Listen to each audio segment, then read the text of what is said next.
Today's guest is not going to die. I'm trying to be the first person to not die. After selling his company, Braintree Venmo to PayPal for $800 million, use this money on the age-old journey for the fountain of youth. Why do you shock your penis? One of the important tests about the penis is how long you're erect. How long are you erect for? Almost the duration of the Titanic. Spending millions on the project known as Blueprint, he's reduced his epigenetic age by 5.1 years and now ages at the speed of an average 10-year-old. The best antidepressant is sleep, friends, diet, and exercise. In this episode, we'll be covering his regimented health routine, his outlooks on morality and death, and any unusual practices he's used to reduce his aging. I tried to make my body like an iPhone. Bryan Johnson, welcome to the Jack Neel Podcast. Happy to be here. Of course, yeah. Appreciate you taking the time.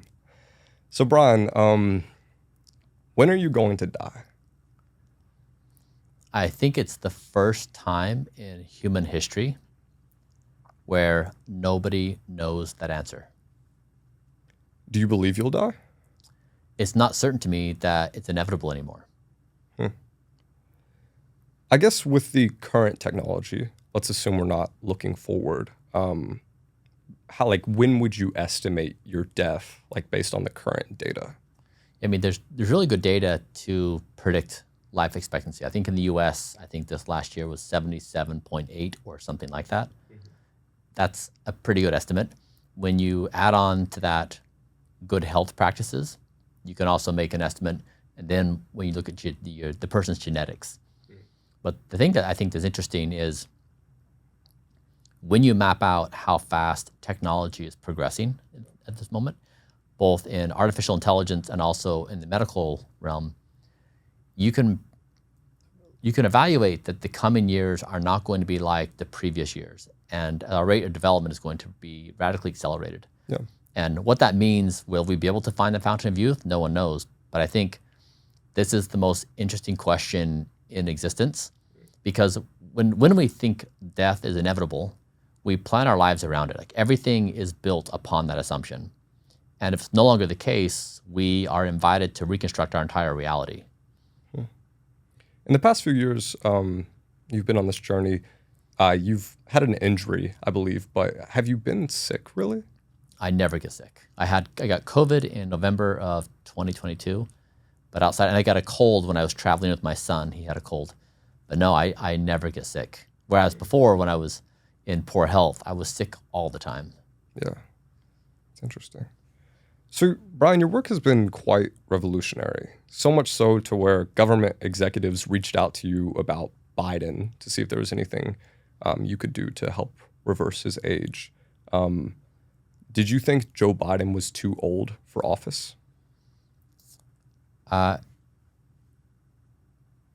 I don't. For a person running an entire country and the USA, I think we'd all agree we probably want somebody in better health, cognitively, physically, all the above. It just is. It's not the right match of person to job, not person of health status to the job. Do you think Trump's too old for office? I mean, that's really a subjective assessment. Biden had some problems because he had difficulty maintaining coherence and thought. When that starts happening, then you have to question everything else that's going on. And so he just missed on some of the basics that we expect from other humans. Like, can you maintain coherence of thought? Can you maintain a clear memory of events? And when those things are not in place, then it's tough to trust them as a leader. And you think Trump has that? I would speak with much more precision that, I can make observations about what I hear from him, but I would probably say in order to make a more precise assessment, I'd want to see a battery of tests. I think what you're raising is an interesting point, though. If we basically say, what is fitness? How do you basically say the person is qualified for the job? And so presidents have annual physicals where they go in, the doctor sees them, and they get a rundown. But we don't have any other tests that we apply to public officials. We don't look at personality tests, we don't look at age tests, we don't look at cognitive tests. It's just kind of a free-for-all. And so it's very unstructured. You can imagine, in the future, when we have this robust medical quantification process in place, that people are qualified in rigorous standards, whether they're fit to be president. Tell me more about, you said personality test. Like, what would you be measuring in a president, for instance? And this is where I live all day long in my mind, every second of every day is, the reason why I guess we're having this conversation is I did this thought experiment where I was hanging out in the 25th century. So a few hundred years into the future, and I'm listening to them talk amongst themselves, and they're observing our time and place. Like what happened in the early 2020s that we remember a few hundred years later. So to put your mind in the right headspace, like imagine us looking back at the 15th century or the 3rd, we just kind of smooth out all that time, and we think 2 things happened in that entire century. Definitely. Like everything else is wiped away. And so the 25th century will probably see our moment in the same way. Like they'll remember 2 or 3 things, everything else will just be lost. And so I think in that thought process, when I was hanging out with them in my mind, I imagined what they might say is that's when humans, so the 25th century is like, we're so happy we exist that we're thriving in this part of the galaxy. And of course, like their reality is not even imaginable to us. Like they're so far evolved than where we're at now. And I think what they'd say is that we figured out that we were transitioning from death being inevitable to being able to extend our lifespans to some unknown horizon. Now, that does not mean immortality. It just means that we could see ourselves not dying at 77.2 years of age or having a cap of 120. We may be able to push it to 130 and 140 and 200 and 250. Like, we don't know of all the different technologies. And so when you can think about that as the frame, then you can imagine that society, instead of us being this free-willing YOLO type society where we're all going to die anyways, so we're pretty reckless with what we do, you can see us taking so much more care of everything. And so if we're going to vote in a leader that's actually going to oversee a few hundred million of us in this given area, we want this person to have the right mindset, the right cognitive abilities, et cetera, for them to be fit. Now, that doesn't mean they have to subscribe to certain ideas. Yeah. It just means they have to be equal to the job. And so all of us say, like, we trust that this person is equal to the task at hand of trying to balance a whole bunch of different opinions on these complicated topics. You said politics is no longer about getting anything done, but providing entertainment for the masses. Yeah, it's just it's all theatrics. And I was an intern for the Utah State Legislature when I was 21 years old. So in between semesters, I did that. And I was the intern for the Speaker of the House. So I had access to the upper echelons of power in Utah government at that time and place. And it was such an eye-opening experience where I would listen to the radio going into work of what they were talking about. I would read the newspapers and hear what they were discussing. I'd hear the fights people were having. And then I'd go into these private meetings with the Speaker of the House and with the governor and others. Totally different world. Like what the public was talking about and what was happening behind the scenes was like a tale of 2 worlds. I couldn't believe how disconnected it was. And it was the first experience where there's like this visible world and then there's the real world happening behind the scenes. And in the current world, because social media is the primary way we digest information, it's more of a commentary that we, the common folk, are being puppeted by those in the positions of power. Like they're doing these theatrics to keep us entertained, and we feel like our reactions or our outrage or whatever matters. It's just all theatrics. And it's a big football game. It's a big game, and we're being puppeted. Like we're all upset and aroused. We're fighting each other. We hate each other, and they're just using us as these pawns as they move about their political strategies. And so I was commenting that we really are being owned, and the system has realized this, and true power is moving about, but puppeting people through these algorithms. So the outward things they speak about are very, very different than the inward things, perhaps. Exactly. What did you notice were some of those inner conversations or like focuses? I mean, if you think of like, so I personally, I don't politically associate with anybody. Yeah. Like I think it's like this mayhem.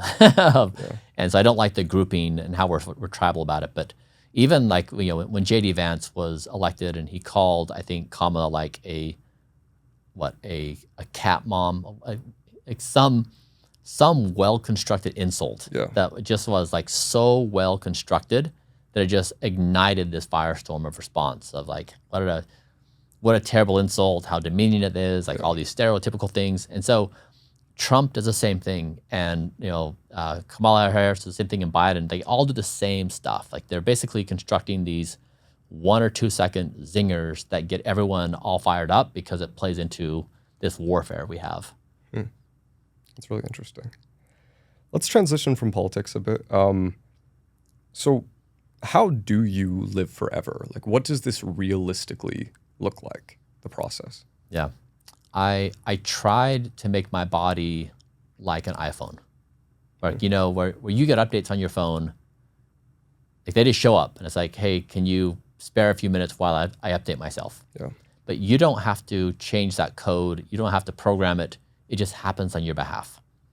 And I was trying to build a system where my health would just be upgraded without me engaging. And so the process I went about doing it is I hired a bunch of medical professionals and we measured the biological age of all my organs. So my heart and my lungs, my liver, my brain, because I can be chronologically 46, but biologically different. I can be 60 or 18. And so I measured the biological ages of all my organs. And then we went through all the scientific literature that's ever been published. And we said, what is the best evidence for how you increase lifespan and health span? And we put all the evidence into me. I became the most measured person in history. And I basically said, like, what happens to a human body when you create this system where measurement happens, you take the evidence, you apply it, measurement again, science, like this loop again and again. And so, I started this when I was 43, and I was in a pretty bad spot. I had been depressed for a decade, chronically depressed. I had burnt myself out in 20 years of entrepreneurship, the grind mode. And I had 3 little babies that going through that whole process, so like I was really beat up. And now my biomarkers are among the best in the world. So like even those who are competing for rejuvenation, I'm among the very, very best in the world. And that's across all of my markers, my speed of aging, my total bone mineral density, my cardiovascular ability, which is in the top 1.5% of 18-year-olds, to give you an idea. So like it's been stunning at how effective it's been. What have been the cognitive effects? Because you're very intelligent and intellectual individual, obviously, and you've made hundreds of millions of dollars. You were in that grind set. Do you think it'd be easier to do something like that for you now with your enhanced cognitive abilities? Like, what have you noticed? I would be so much better. Yes, and this is the thing: is most people think that sleep is for the weak. They think that exercise is something that they don't have time for. And the truth is in the opposite. Like you will be more effective, you will get more done the more you sleep. You will be better at what you do if you do exercise. And so the intuitions are just exactly opposite of what the culture tells you to be the case today. Have you taken any like IQ test or anything? I haven't. No cognitive test? But like the game I'm playing is I'm trying to get this moment right from the perspective of the 25th century. That is a very hard game to play. So just like you go back in time, and if you read history and you try to discern how many people could actually see the future correctly in their time and space. Because the present is so loud and all-consuming that it blinds us to the reality. We think this is going to be how things are forever. And so in playing that game, yes, like my health protocol definitely allows me to play this game. Otherwise, you just can't try to think like this when you're sleep deprived and you're not in good health. Like you're basically impaired. I have to ask, what's the strangest method you've tried to expand your lifespan? There's a long list. Something that worked, something that didn't work. Yeah, okay, I'll give you examples. A few examples. So I received a liter of plasma from my son, and I gave a liter of my plasma to my father. So that was, I think, got people pretty excited about, the way it happened is my dad called me and he was in a panic. He had just done something at work and he wrote down some words. He stepped away from his desk and he came back and it was a jumbled mess. So he was there losing his mind and he was panicked. He thought that if you begin cognitive decline, that you're somehow aware that you're slipping. And in that moment, he was unaware.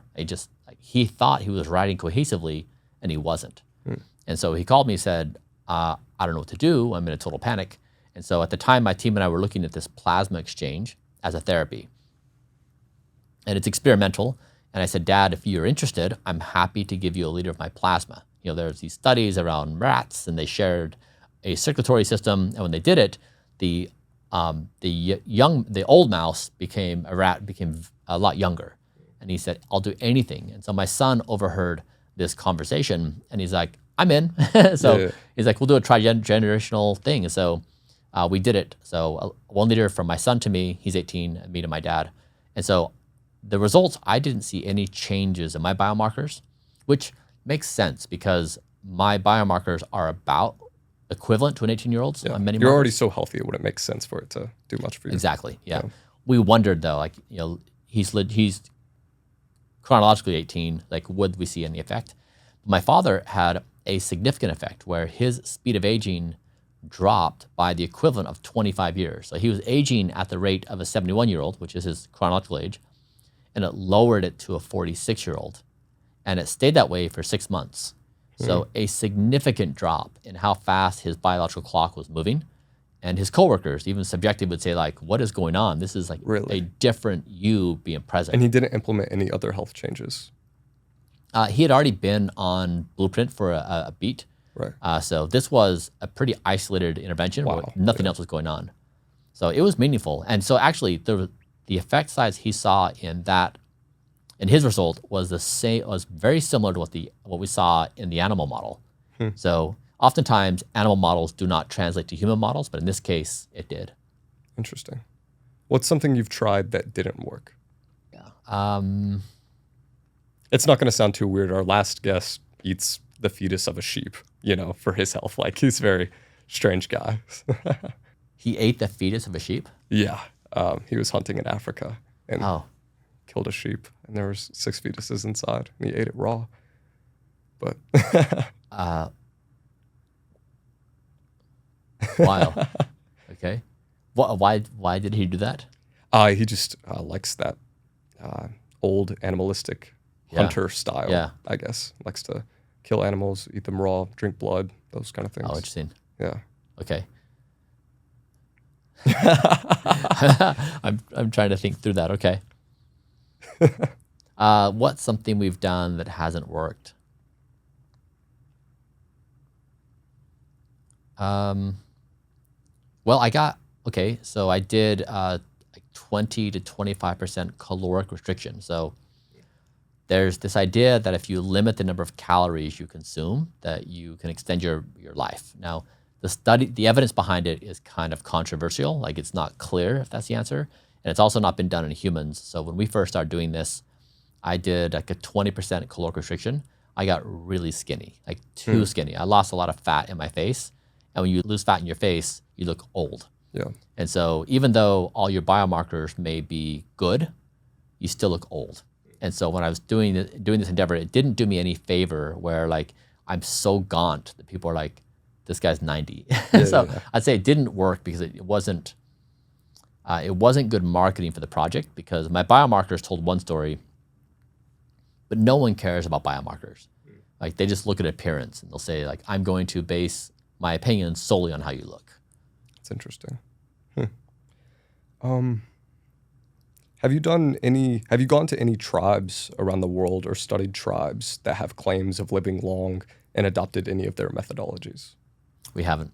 No? Yeah, there's this idea that old tradition is better than new tech because it's had more time to be durable, which is fine as a philosophy. We've taken the approach where we trust data and science more than old tradition.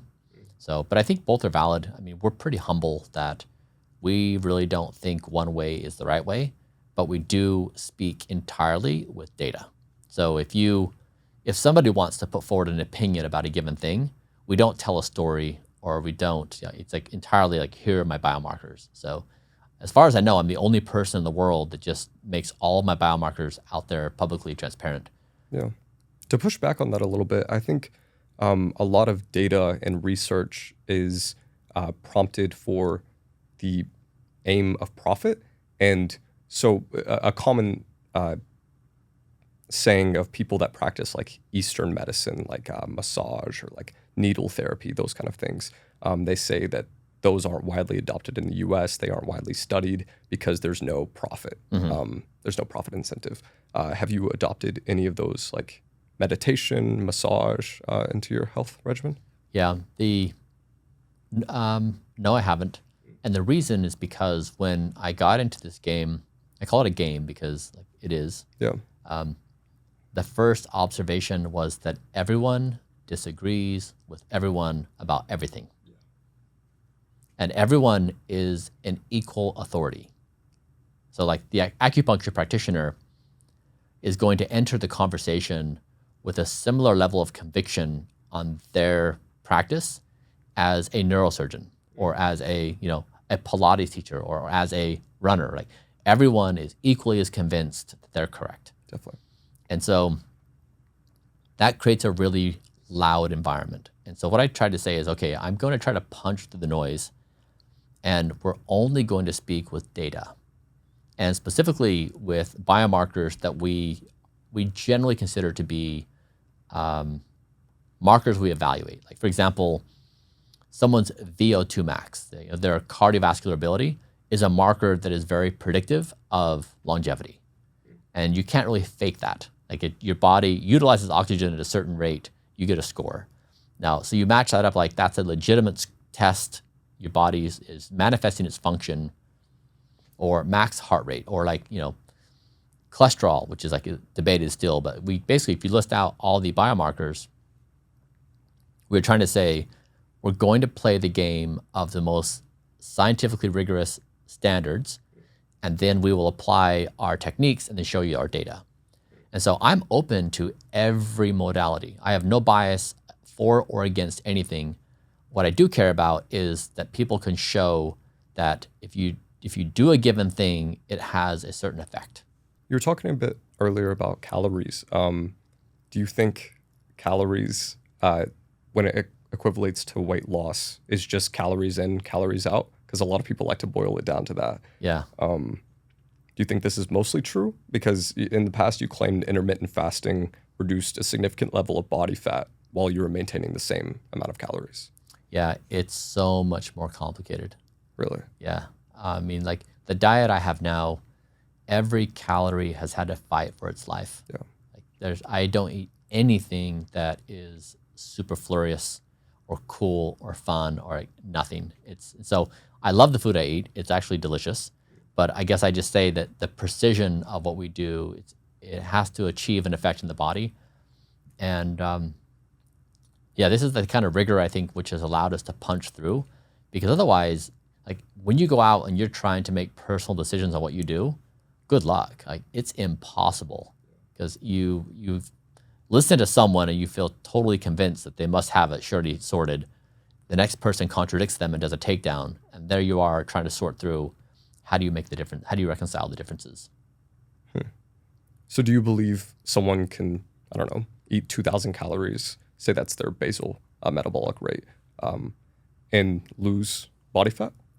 Yeah, so I mean, for example, like the recommended daily allowance for me with my age and my activity level is 2,500 a day. And that's for maintenance? Exactly, Gotcha. Maintenance. And I eat 2,250 calories a day. So you do that math and you say, well, pretty soon you're going to be wasted away. But I've been on this for 2 years now. And what's the data to suggest it's good or bad? If you look at my biomarkers, I'm in the top 1 percentile for muscle, top 1 percentile for fat, both optimal. Same for my cardiovascular ability, same for my bone mineral density. Like down the line, everything is there. And so I'm consuming fewer calories than RDA. I do it over a long period of time. And also, I'm vegan, and I only consume about 110 to 130 grams of protein per day. So I'm dramatically lower than what most people think. Like most men that I know my age are trying to pound like 175 to 250. It's like this idea you just can't get enough protein to do it.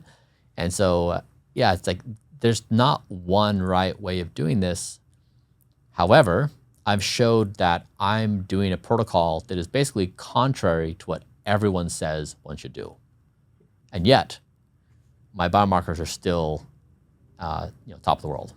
Having such a low body fat at that calorie range, what do you think it's a result of? Do you think it's a result of the hard cardiovascular and weightlifting? Do you think it's a result of the intermittent fasting? What do you think it is? Yeah, probably a combination. It's I eat in a 6-hour window. My diet is incredibly nutrient dense. The macros are on point. The quality of the food. My body has adjusted too. For example, like my internal body temp is 95.9. So my body's cooled down quite a bit from 98.7, which is typical. Why is that? It's an effect that people see with caloric restriction. So my body it doesn't burn as hot. And so there's some interesting evidence showing that when body temp is cooled, there's a longevity effect. It's still emergent in the science, but yeah, so you just see all these really cool emergent effects that are, that happen when the body basically adapts to the new circumstances. Interesting. So you don't drink out of plastic water bottles? Right. Why is that? When I started this project, we began measuring all the foods I was consuming. Yeah. So that includes supplements and food. And we found everything to be alarmingly dirty. So not only did companies not have the stuff they said they have in it, but it was also worse because it was really dirty. And so I started sourcing my own foods from manufacturers because it was just so bad. And then friends were like, I want that too. And I'm like, great. And then it just kind of slowly evolved into a product. And one of the things we found is microplastics, where they're just everywhere. Yeah. And there's no infrastructure even set up in the world. Like we were trying to test certain things for microplastics. There's not even good lab facilities offering that option. And so, I just became really aware. And so now, like I really don't like eating out because food at a restaurant is coming from somewhere. It's surely not being tested. And then it goes to the restaurant prep process, which is another layer of stuff. And it gets to you, so you just have no idea what you're eating. Yeah. And so I mostly just eat from grocery stores when I'm traveling, but I've just become very aware. And so we have a bunch of products at Blueprint, and we publish the third-party lab results. So we say, here's what the product is, and here's what the lab report says. So it's very transparent. We're in LA. A lot of people here are fans of Erewhon. Do you go to Erewhon for groceries ever? I mean, okay, so Erewhon, I don't know anything about the quality controls they have on their foods.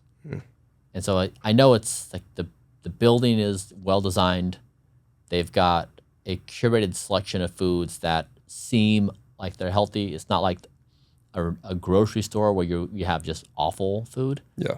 At the same time, I think it potentially creates this illusion that you walk into that store and somehow it's clean. I bet you if we tested it, it would probably be just as dirty as everything else. That would be my guess.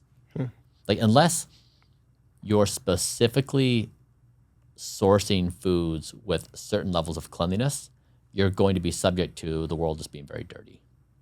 What's something you tested that you were surprised how dirty it was?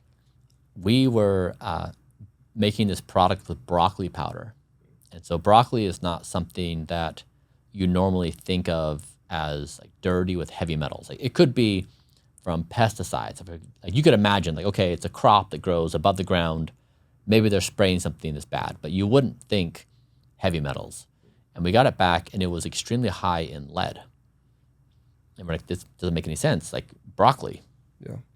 And we just like have had to rebuild our intuitions. Another time we were buying black lentils, because we eat quite a few lentils. And the heavy metals came back high across the board. And we called the company, we're like, we didn't expect this result. And they're like, oh yeah, well, that was fertilized with human sludge. And we thought, okay, so do you have a non-human sludge option? Yeah. Because like what was happening is, so humans have a lot of heavy metals. Then their waste product goes to fertilize food. And so it's in this vicious cycle where we're actually just cycling through heavy metals. And so even when people say they're going to the farmer's market, and so like the farmer's market is supposed to have a halo where it's like, it's clean, but they're watering their crops with irrigation water and other stuff. Like nothing is protected. Like you have to really be thoughtful about it. So yeah, I mean, Erewhon is like, I have neither a positive nor negative opinion on Erewhon. I think it would be interesting to test. And that's what we've been trying to do, is introduce the idea that unless you can verify my biomarkers or the quality of the food, nothing matters. Like story just leaves you hanging with fewer answers. You currently have a 0.64 speed of aging. Is that right? Or is it lower now? That is correct, 0.64. Gotcha. How low do you think this can go? Yeah. Are you seeing diminishing returns over time? Like, was it 0.8 originally, and then it went to 0.7 really fast, and then, you know what I'm saying? Yeah. I mean, this is what I'm trying to do. So the day before the Wright brothers took flight, you could be somewhere in the world and say, like, what big thing is happening right now in the world? And it would have been pretty hard for someone to know that the Wright brothers were trying to achieve flight. It would have been even more difficult to think that human flight would be achievable. Most people were thinking it would never happen, or it happened like 100 years in the future. Now, that's happened quite a few times in history, where when we discovered that we could create an atom bomb, like the night before it was created, the world expert, I think if I remember the story correctly, was like, it's impossible. And then the next day it was demonstrated, something to that effect. And so the question I think that's interesting is like, if you say like, what is possible right now? And that's what I'm trying to show, is that we can map our imagination, that we can extend our lifespans. And so if I could get my speed of aging down to like 0.6, 0.55, 0.5, it gets to a point where people are like, they start wondering like, okay, this guy initially was like this weird, eccentric vampire, Prometheus, Patrick Bateman kind of guy. And now it's like, like, is he really celebrating his birthday every 24 months now? Some people are going to be like, oh man, I got to change my habits. Like, this is real. And others are going to be like, this is amazing. It's the coolest thing ever. Yeah. So yeah, we're really working very hard on that. And just like OpenAI brought LLMs to the world and it just exploded AI onto the scene, I'm trying to do the same thing with longevity, where it just explodes. It already has. Like, it's already everywhere. Like, it's such a zeitgeist thing, but I think it could be even more intense. How do you do 20,000 sit-ups in 30 minutes? It's pretty uncomfortable. You do get accustomed to it, but you just put this little device on your stomach, and it uses electromagnetic frequency, and it pulses all the muscle fibers. And you can apply the same device on any muscle of the body, and you get an efficacy that you just can't get by doing sit-ups or some other exercise for the abdomen. So we played with that. It was a question of, how could you build muscle mass in the fastest and safest way? So I still work out. It's not a replacement for the gym. Do you still use that device? I do. Not as much as I did before. Do you notice like a strength increase from that device directly? Mm-hmm. Really? Mm-hmm. That's interesting. Yeah, and like the abdomen is such an important part of the body, because it creates back strength. It creates just overall balance. So it's very hard to build a strong stomach. And when you go to the gym, most people, like men, will want to build the chest and the arms. Like the midsection is just kind of an afterthought in exercise. So you're big on training abs. Yeah, a lot of people say it's trained indirectly by doing other forms of exercise, but I'm Yeah. guessing you don't believe in that if you put a focus on it. Certainly you can, yeah.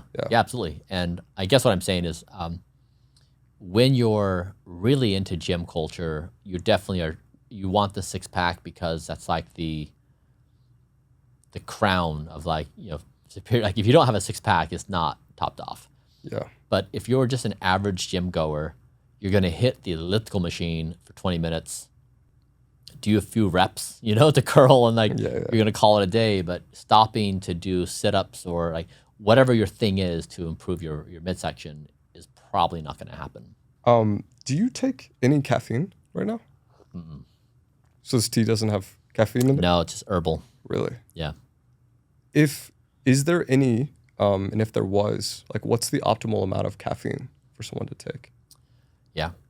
So people metabolize caffeine differently. Some people are fast metabolizers, some are slower, some do really well with caffeine, some don't. So I just don't, caffeine puts me on a roller coaster. So I guess like when I look at the modern society, it seems to me we're kind of whipsawed between emotions. Like when we engage with algorithms, we're laughing and we're crying and we're outraged and we feel sad and like we just have all these emotions, and it happens so fast that we just kind of go on these huge cycles. And then if we don't have access to it, we kind of have withdrawal. Like you want to pick up the phone again and like check. Yeah. So we have these variable rewards that are driving our behaviors and these addictive like tendencies. And so I try very hard to keep my mood pegged all day long, just like steady, not too high, not too low, not upset, not elated, just like right there in the middle. And caffeine creates this cycle where I get up and I come down and I get up and I come down. And pretty soon I have to drink it to feel normal. And so this goes back again, my sole objective in existence is to be correct by the standards of the 25th century. And so that's really the only game I'm playing. So I'll do anything to have the best clarity of mind that I'm possible of generating.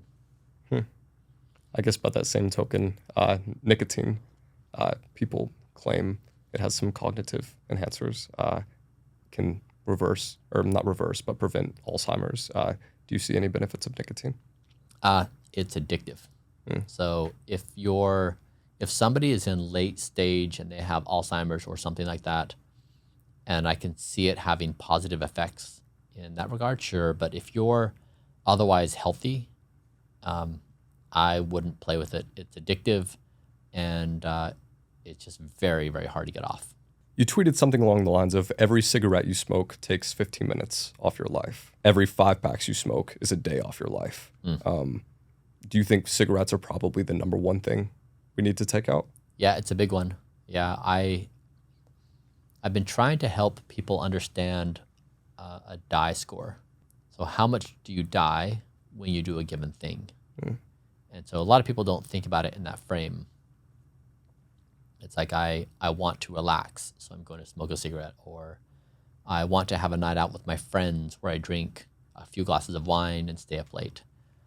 And because I've measured all these processes in my body, I know die scores. Like I know what it cost me in terms of life. Yeah.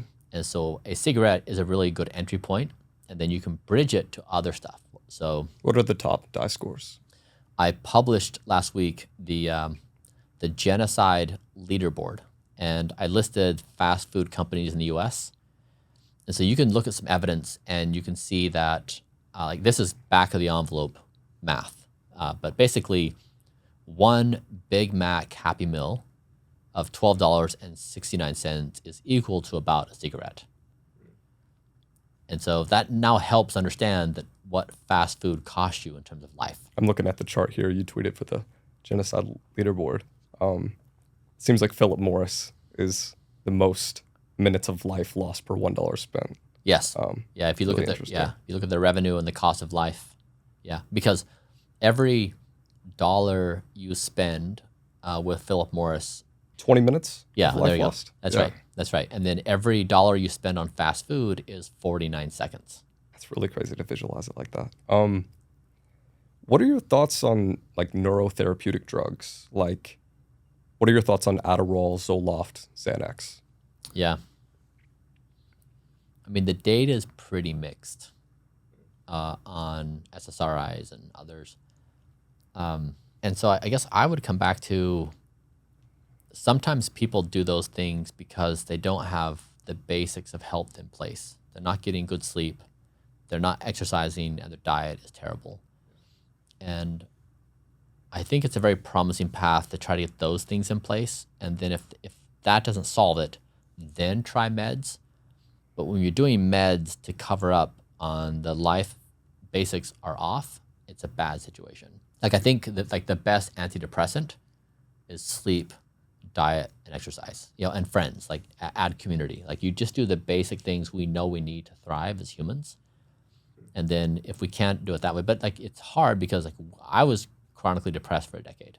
Yeah. So I know what it feels like to not have energy to do anything. And so here you are telling me to go out and exercise. Like I just want to die. Yeah. I'm one step away from committing suicide, and you want me to go exercise and eat well? Like, no, can't do it today. So I get it. But also, if we had, you think if someone is taking those medications, that should be the goal to get their health in check, so they can get off the medications. Yeah, I'm trying to convey that it's like, so for those of you watching that are in a bad place, I would say I understand you. I've been there. I know exactly what you're going through. It's the worst thing in existence. And I know it sounds impossibly hard to do basic things of life. Also, they are probably the most likely to help you get up and out of your problematic situation. That was true for me.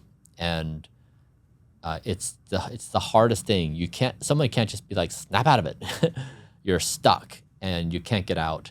And I think so many people are in that suffering place, and they're self-medicating with algorithms, with social media, even junk food.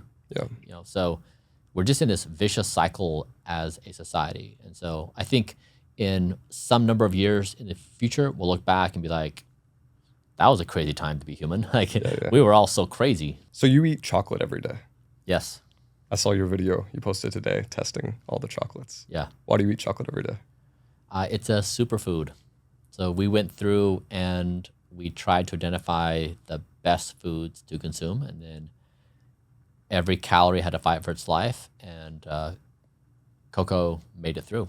So I eat it every day. What are the health benefits of it? All sorts, like heart health, brain health.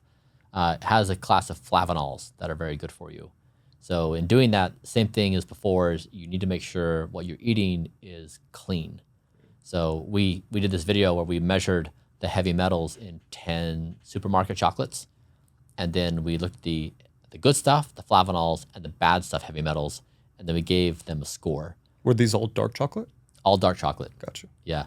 And then like we did things like we read the packaging material. Like when you pick up the bar of chocolate and you read words, you're trying to like genuinely understand what's in this.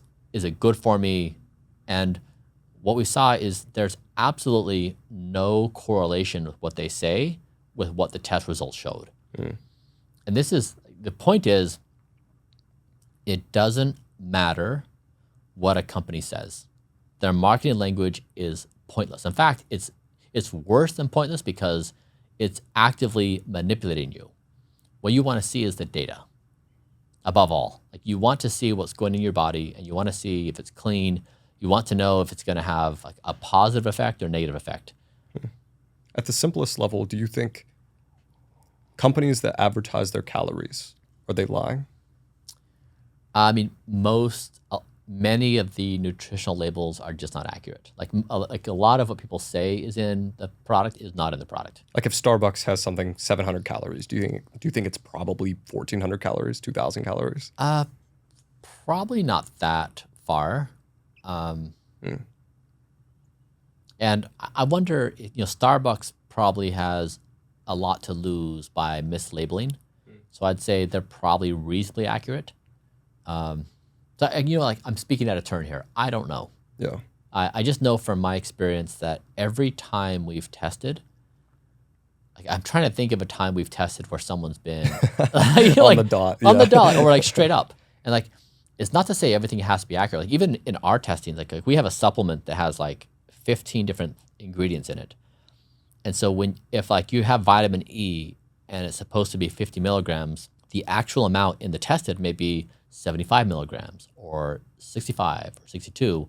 That's expected. It's just like manufacturing error. Now we can get better at that over time, but we show all of our imperfections. So we just say like, this was supposed to be this, it's that, we missed, Yeah. but at least you know.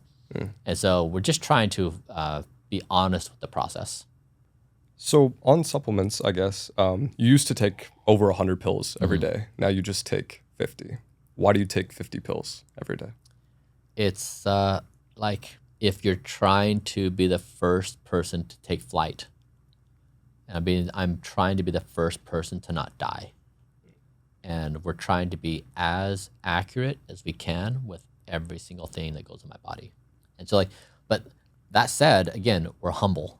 Like we really are in the earliest of days. And so we're very eager to change our opinion.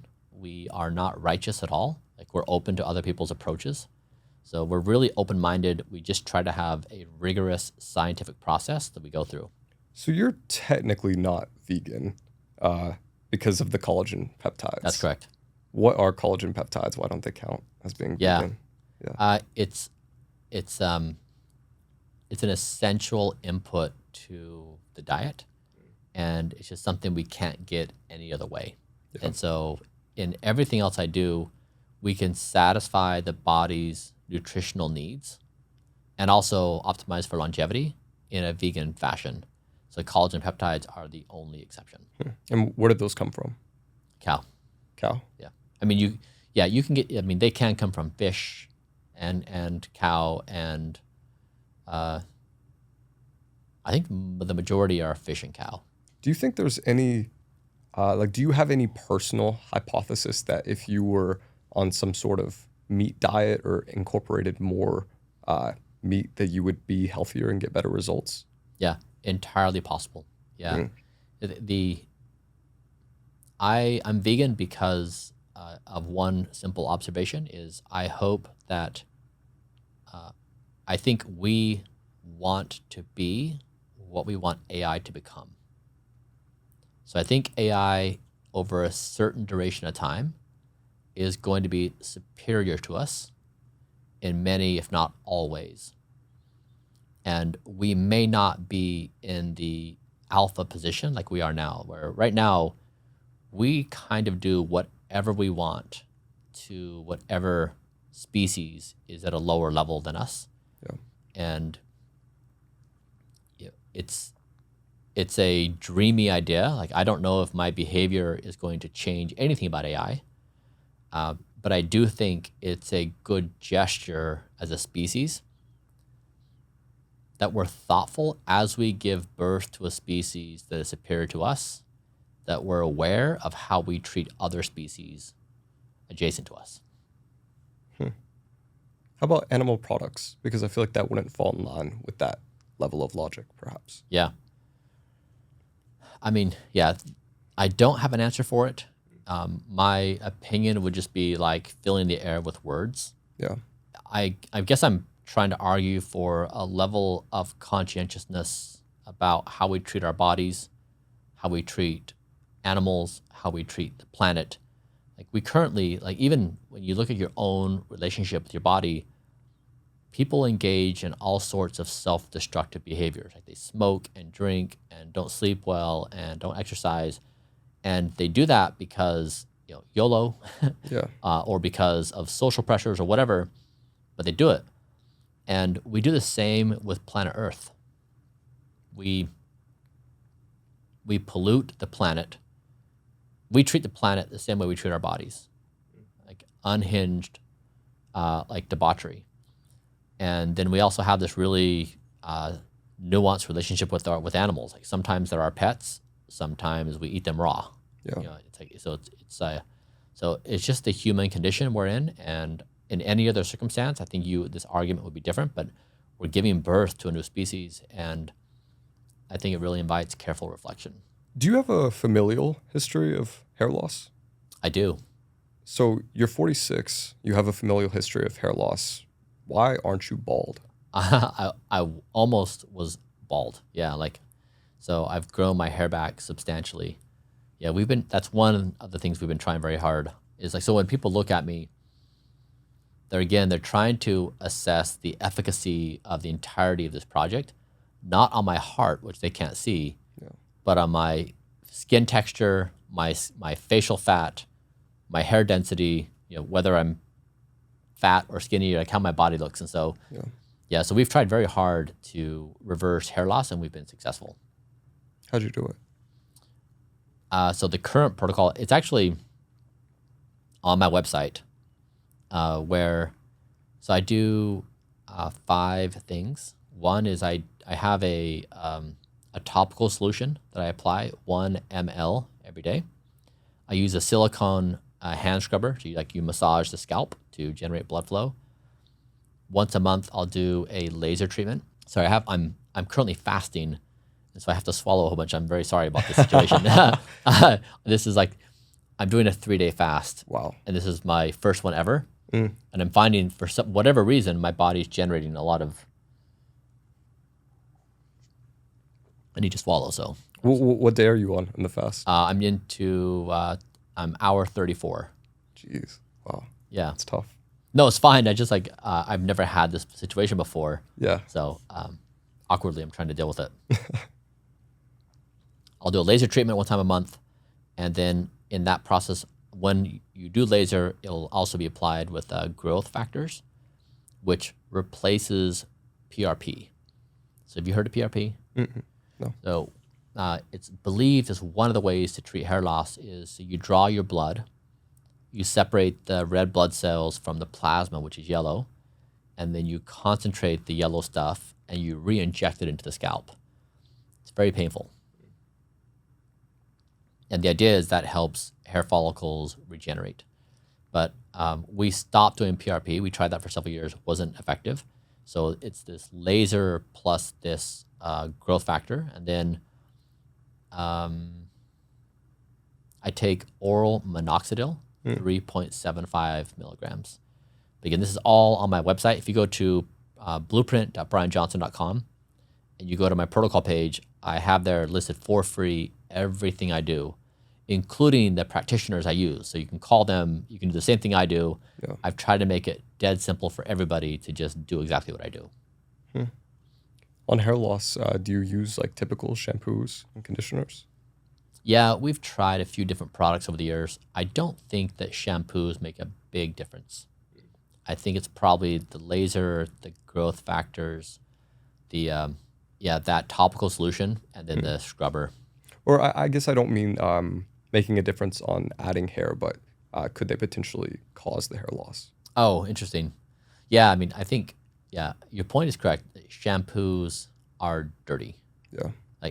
Skincare products are very dirty because just like food, there is no one there watching out for you. When you walk into the store, I think all of us in the United States, maybe other countries too, you just assume somebody surely must be looking out for the situation. Yeah. You're okay somehow. And I want to say that's not true. So you shock your penis to get better erection. Yeah. And my nighttime erections are better than the average 18-year-old. How long are you erect for? 1 hour and 79 minutes per night. Jeez. The Titanic, the movie The Titanic, is 208 minutes. 188 minutes. And you're 177 or yeah, an 79. hour? Yeah. So almost the duration of the Titanic. It's a great example. But why do you shock your penis? Yeah. What does that do? I mean, so this is when the Wright brothers demonstrated flight, it's very clear what's happening. They're out in the field, and did it fly or not? But when you're trying to assess, have you slowed down aging or have you reversed aging? How do you know? Yeah. And so when the average person is looking at the situation, they're trying to find evidence. And so you can look again hair or skin texture or roughly does a person look old or young for their age? Yeah. And so we were doing all these esoteric things like your thymus is this really important gland that controls your immune system. And we made it 7 years younger through this therapy. Nobody cared, right? Like, it's your thymus. Yeah. No one gives a shit. But if you talk about boners, people are like, what? So I was trying to, it happened by mistake where I was doing this other therapy. I was actually, the same therapy that was stimulating the sit-ups, I was sitting on it while I was doing another therapy, just playing around, because people use it to improve the strength of their pelvic floor, like their bladder. Yeah. And I'm so sorry. This is like so annoying that I have to swallow, listeners. Bryan, you're fine. I'm so sorry.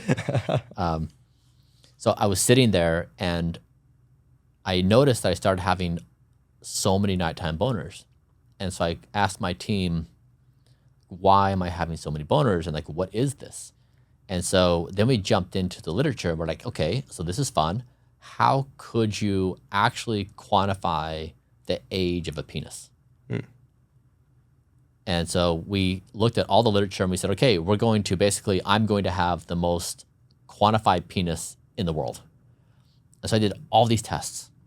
And one of the important tests about the penis is how long you're erect in any given night. And if you're not erect, then it's a representation of really significant problems happening. And so we said, okay, so let's measure it. And we found a device to put on the penis. You put it on the shaft, and then it measures the number of erections, the strength of the erections, and the duration. And all are really important indicators.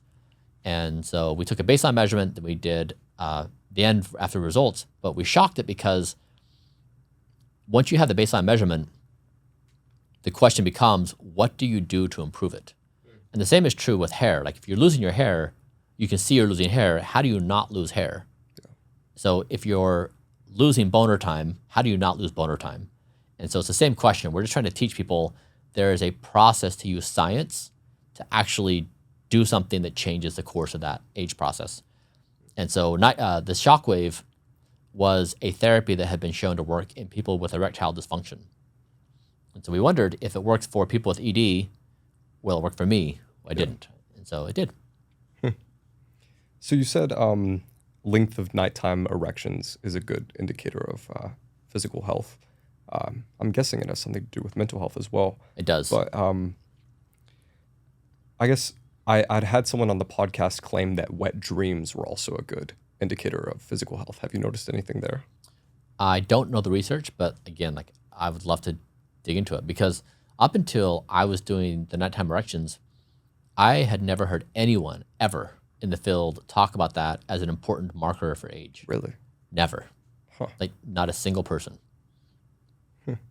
Have you noticed any increasing number of wet dreams or anything like that? Because I mean, my level of sexual function and libido is definitely dramatically improved from where I was that years ago, where when I wasn't well, I had no sex desire. Like, just like, last thing on my list was sex.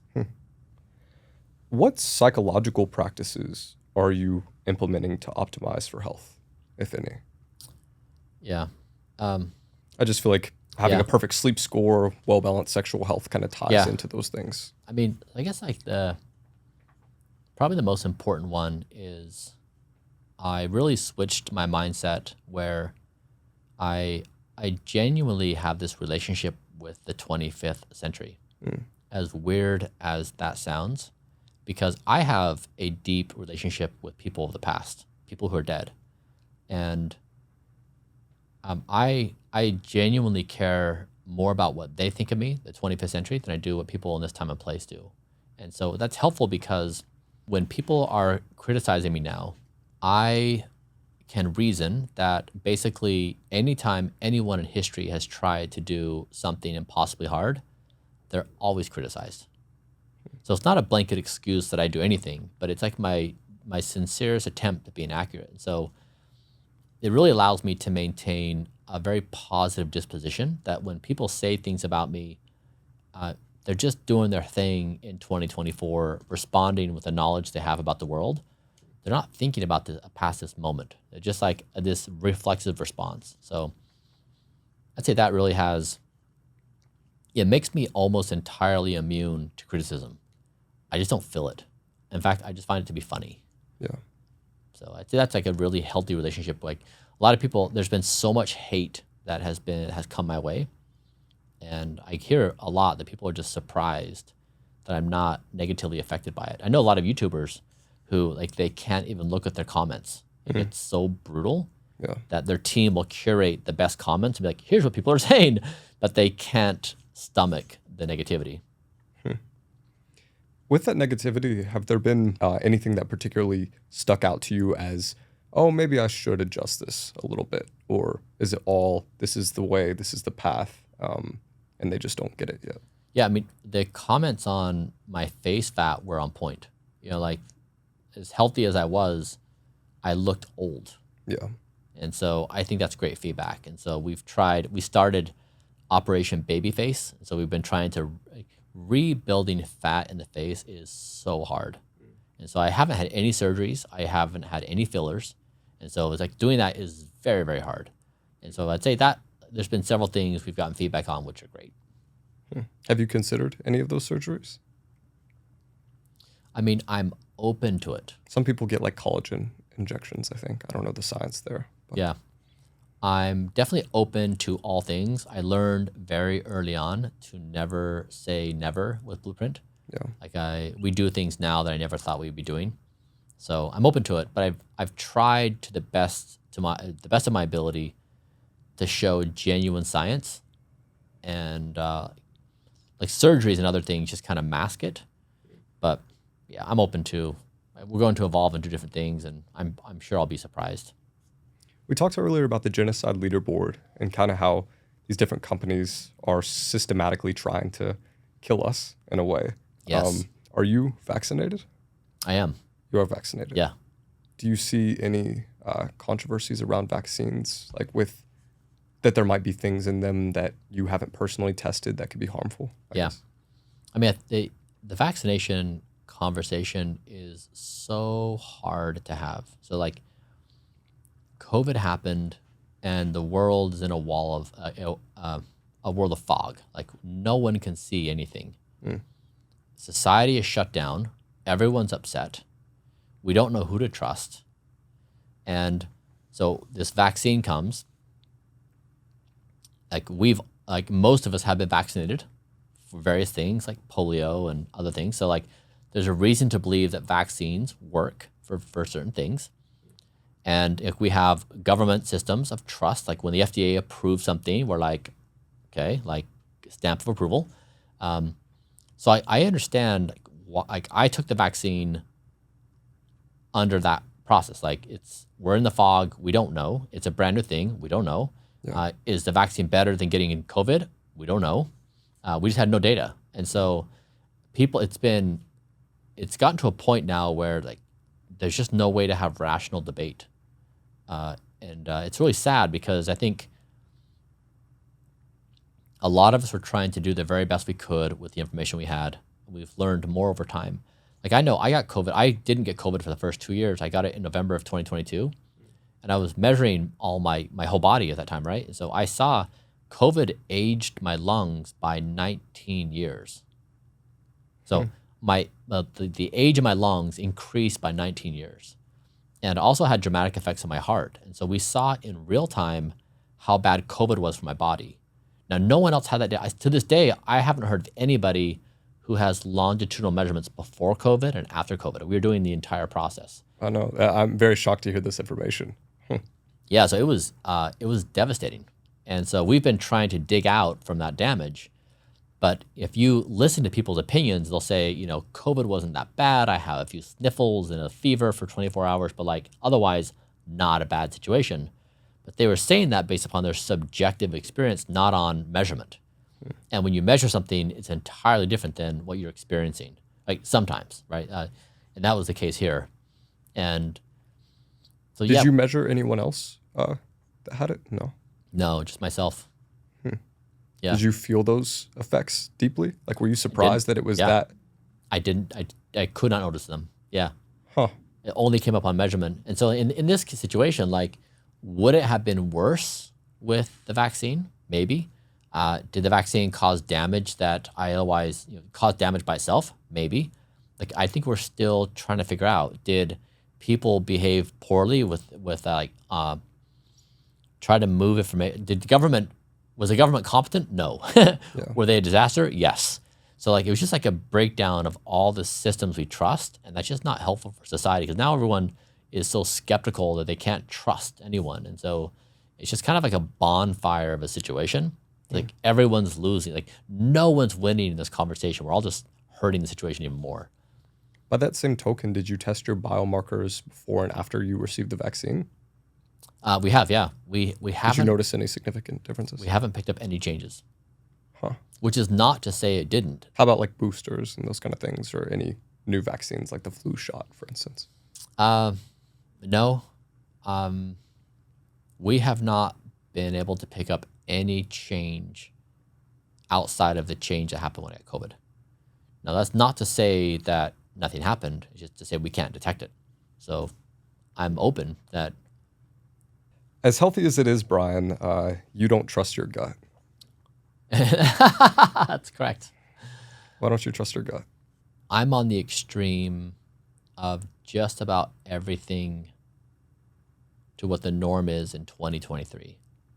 And that includes my health practices of what people understand. I'm on the extreme in terms of what I think about our moment in time as a species. So basically, I think that AI is getting really good at many things. Like we know, for example, that like when I came here today, I trusted my navigation to tell me where to drive.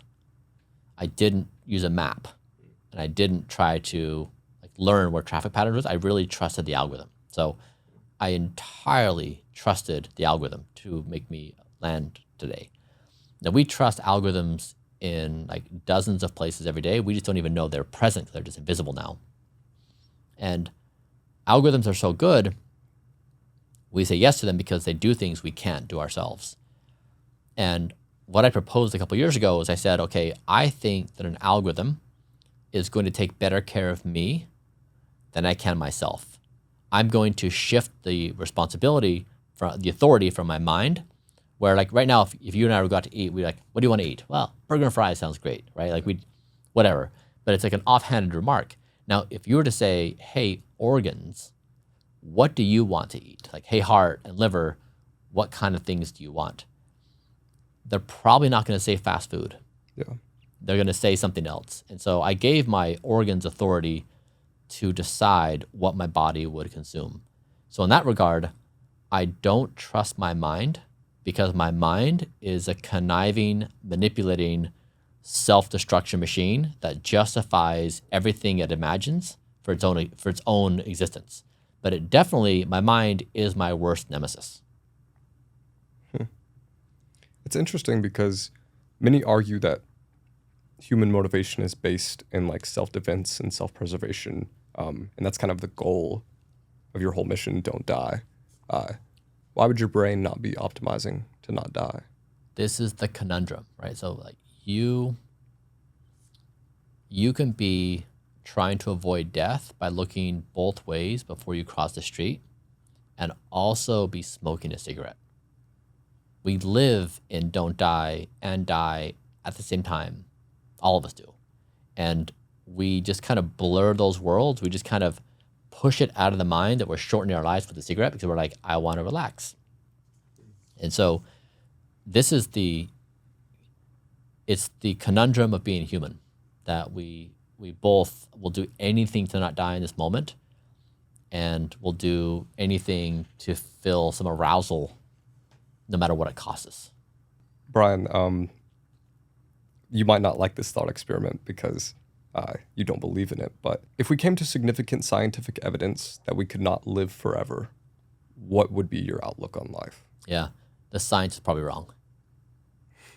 I mean, at what point in time has science solved something for good? Ever. Imagine that it was 100% concrete. I mean, when has anything ever been 100% concrete? That's fair, yeah. It just never is. You say that your 18-year-old son is your best friend.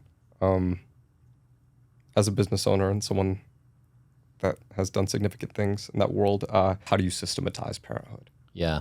I guess like a few things. One is that I'm a safe place for my son. He can tell me anything, and he's never in trouble. So he doesn't curtail or spin anything. He just tells me exactly how it is. Two is that he knows I support him in everything he does. I don't have an agenda for him. He can be whoever he wants to be, and I'm fully behind him. So I guess like those two things, it means that he can come to me with anything and he can expect I'm an impartial helper for his cause. Whereas I think whenever you think somebody has an agenda, you're apprehensive to speak with them. Or when they give you advice or thoughts, you have to carefully examine it to see if they're really trying to slip in something. Yeah. And I think he feels that I'm truly his supporter. And three, we just have, I guess, like, we've never been in a fight in our entire lives. Really? Ever. We've never been upset with each other. We're just kind of okay. And like the other day, he was like, "Dad, I want to go rock climbing. You want to go?" I said, "Great." And he said, "Okay, but I want us to drive separate cars and I don't want to talk." I said, "Perfect, me neither." So we just went to the gym. We both had our music in our ears and we loved climbing together. But oftentimes we want social experiences, but sometimes the burden of having to maintain that conversation with new friends or something, it becomes all-consuming, that you don't get the value of the activity. And so he can just state that very clearly, and I'm not offended. It's totally cool, and sometimes I want the same thing. So I don't know. Maybe that just stacks up to and every child is so different that it's such a dance. Like, it's so hard to be a parent. Yeah. And win. On sacrifice, what do you miss the most? You know what? Honestly, nothing. And I know people may not believe me. My son and I experienced this together, where we will talk about what it would feel like to eat pizza, or to have a fast food meal, or to have some candy or something. We both imagine that and think oh God, that's just disgusting. It would feel so awful. Yeah. And so I'm now to the point where, none of the things that people tell me are the virtues of life appeal to me anymore. Imagine if those things were optimal for health, though. A slice of pizza, a burger, perhaps. Would there be something that you'd miss in particular? If they were actually good for me? Yeah.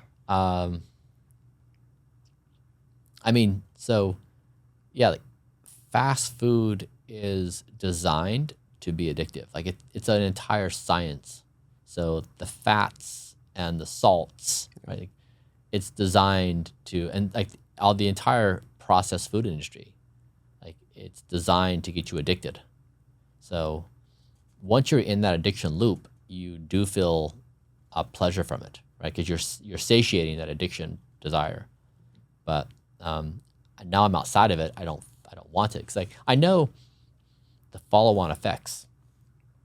If I eat a fast food meal, you have some kind of sensorial experience, and then 5 minutes later, I'm gonna feel so sick, I'm gonna want to die. And that night, my sleep is gonna be so awful, and the next day, I'm gonna be grumpy. I'm going to not have clear thoughts. I'm gonna be unpleasant to work with. It has so many follow-on consequences. I don't even want it. Have you cheated at all in the past 3 years on this diet or this regimen? Early on, I struggled to be as precise as we are now. I'd say for the past 2 years, I'm basically perfect. So I never thought I could achieve this, where I never thought I could truly wrestle my vices. And the thing is, I can say this, and my data is there, so I'm on display. So if I'm lying, it's there for people to see, for my Does team. that accountability help you you think? It does, yeah. I had a situation where I was taking these iodine drops, and I do 1 drop a day, and then I started doing 2 a day because it tasted really good, and I thought, this must be my body telling me it wants more. And so I did a blood test, and my team saw the result, and they're like, why is your iodine levels elevated? I was like, oh, like, guys, I have a confession to make. I've been doing 2 instead of 1. And so Nighttime Bryan coming back. It's just like, for the extra if there's like, drop. exactly, going crazy with iodine drops. Yeah.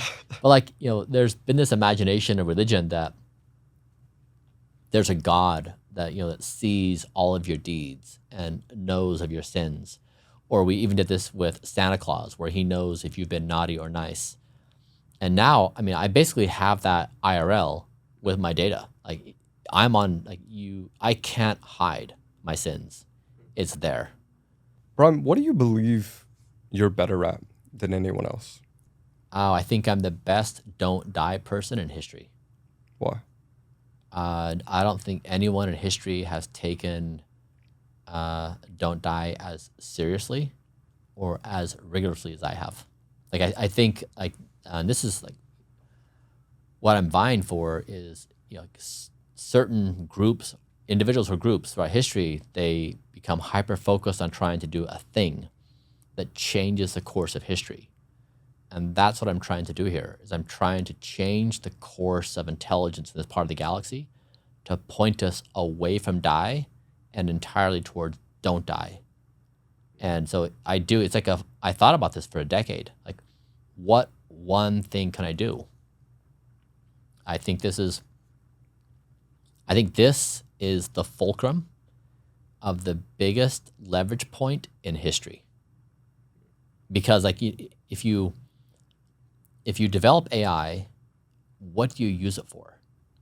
And if you apply it to what we do in the world today, you're going to say, I'm going to make more money. I'm going to have bigger houses. I'm going to have more followers. I'm going to, like, you take all the games humans play, and that will dominate. I'm going to go to war. I'm going to dominate this country. Yeah. But if you point it at don't die, you put the future of the species on a different trajectory. And so it's basically, don't die. What I'm trying to accomplish is don't die is the most played game by every human on the planet every second of every day. All of us play it. It's played more than capitalism, more than religion. We just don't realize we're playing it, and we play these other games. And so, yeah, I tried to carve out something where I could be best in history at, and it would be a fulcrum to change the future of the species. Who's the most impressive person you've ever met? The distinction between dead or alive is a blurry one in my mind. I've read so many biographies that I have a dialogue with them in my mind as easily as people who I know. And so I'm always referencing people throughout history that I admire. So it really is like this, I have like a cast of characters in my mind that I'm always having dialogues with. Give me one. Alexander Hamilton, when he was in the midst of trying to contribute to what is this new thing called democracy, how do you balance the competing powers who want various things? How do you structure, all the elements of democracy? He was phenomenal, just like unparalleled in his ability. And I also really admire Adams, who was right there with Franklin and Hamilton and Jefferson. I also admire Jefferson and Franklin. Like I've read all their biographies. And they all have different skill sets. So I'd say like I really do traverse time in my mind, trying to pluck out attributes that are applicable to this moment. Like Hamilton, I wonder, like, how would Hamilton take Don't Die and build it out into a structured framework, like a political governance framework? That's what I was thinking about asking you, but I feel like it would take too long to explain, because I'm curious what that looks like if it's scaled and indoctrinated into everyone's mind. Like if everyone switched their goal to Don't Die right now, like what would political systems look like? Exactly. For instance? Yeah. I mean, you can imagine some simple ones. Like you can imagine politicians would campaign based upon the die score of their district, right? Like that their dye score is so low. Like basically you're talking about health, right? So like this is like food quality, water quality, healthcare access, incomes, like childcare. Like you can basically map all of it. So you can imagine people with the incentive, like I have the healthiest, most vibrant district in the country. That's as an example. Yeah. Or like, like the schools would say the food we feed our children have the best life score of anyone in the district. Versus like now the slop they're eating, which is just awful. Yeah, so people would play the games people do to have status and respect just on different metrics. Like we'd adopt so fast, we'd forget that we ever played die in the first place. We'd be back to our old selves, competing for status based upon don't die. Can you give me a story of Alexander Hamilton that you recall in particular that stood out to you?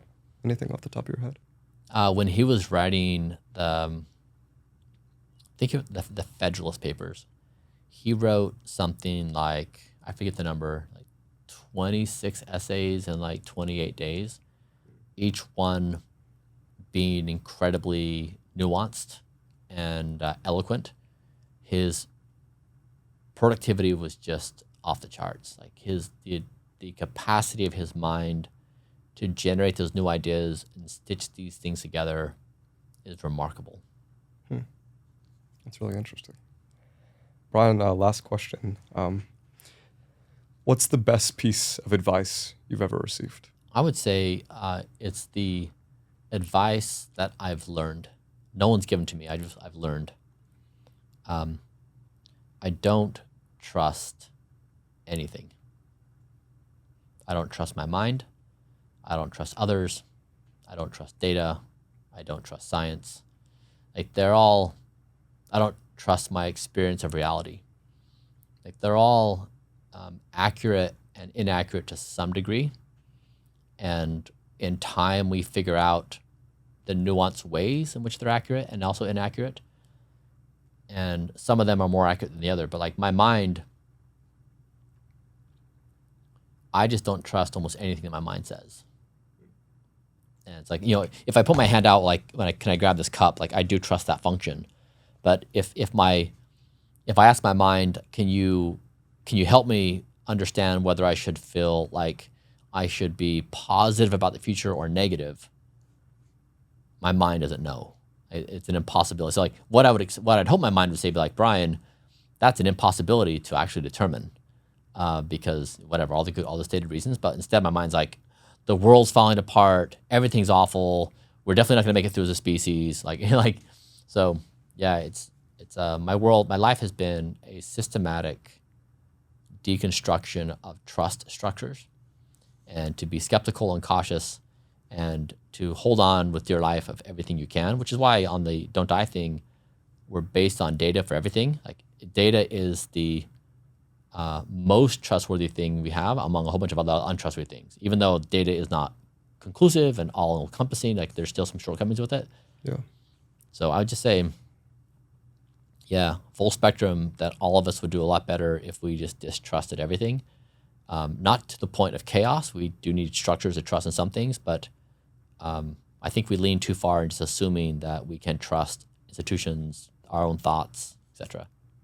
Yeah, I want to dare imagine that in the next few years, that 1 billion of us would self-identify as don't die. That right now, like if I inquired of you, what are your primary identities? You might say, like, I'm an American, I'm blank, I'm a podcaster, I'm on YouTube. Like you list these things out of like who you are in the world and what you do.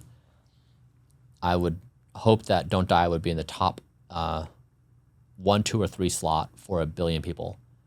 That it would be that swift and that powerful. Now, from this vantage point, that sounds ridiculous. How could something at this stage catch fire to that degree? And I do think it's possible. If we achieve immortality, what becomes the goal? Yeah. Nobody knows. And the power is not in needing to know or wanting to know. The power is in being okay not knowing. So if you, to put it in perspective, ask Homo erectus 1 million years ago about the future of the species. What they say is meaningless. They have no clue. And I'm suggesting in this moment, relative to AI in the coming years, we're probably like Homo erectus. We're probably equally as primitive. We probably know equally as little. And so the move for us to maximize our intelligence would be to lean into the fact that we don't know. Because for most people, not knowing is the worst kind of fear. And so in that like panic moment, we try to fill that void of our mind, be like, oh no, like we know, like we can map this out. We don't know. And so we can speculate as much as we want, but I really do think the power is we don't know. And the opportunity is for us to say, yes, we're going to step into what may be the coolest existence that's ever happened in this part of the galaxy. Like that's the potential. And I think that's really what I'm after is like, it's mind-boggling how cool the future could be. Well, everyone, this is the Jack Neel Podcast. This has been your guest, Bryan Johnson. Thanks for coming on, man. Thanks.